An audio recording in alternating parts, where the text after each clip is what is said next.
وقالت طائفة من أهل الكتاب آمنوا بالذي أنزل على الذين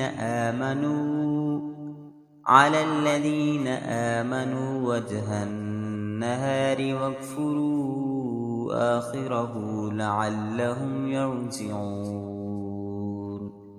ولا تؤمنوا إلا لمن تبع دينكم. قل إن الهدى هدى الله أن يؤتى أحد مثل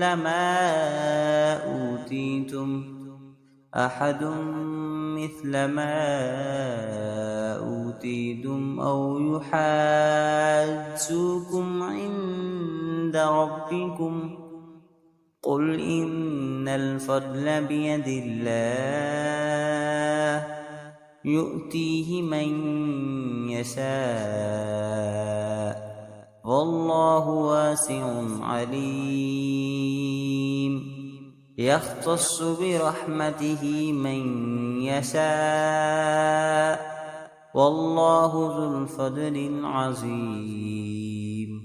ومن أهل الكتاب من إن تأمنه بقنطار يؤده إليك، ومنهم من إن تأمنه بدينار لا يؤده إليك إلا ما دمت عليه قائما. ذلك بأنهم قالوا ليس علينا في الأميين سبيل ويقولون على الله الكذب وهم يعلمون. بلى من أوفى بعهده واتقى فإن الله يحب المتقين. إن الذين يشترون بعهد الله وأيمانهم ثمنا قليلا أولئك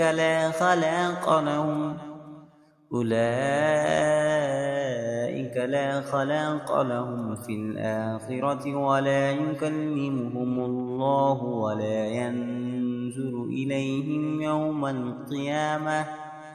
يوم القيامة ولا يزكيهم ولهم عذاب أليم.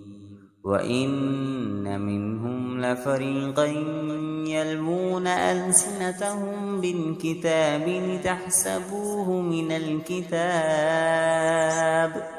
لتحسبوه من الكتاب وما هو من الكتاب ويقولون هو من عند الله وما هو من عند الله ويقولون على الله الكذب وهم يعلمون.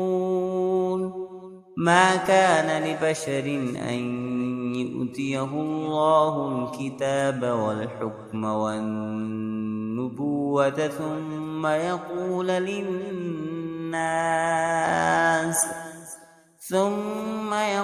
للناس كونوا عبادا لي من دون الله ولكن كونوا ربانيين بما كنتم تعلمون الكتاب وبما كنتم تدرسون. ولا يأمركم أن تتخذوا الملائكة والنبيين أربابا أيأمركم بالكفر بعد إذ أنتم مسلمون.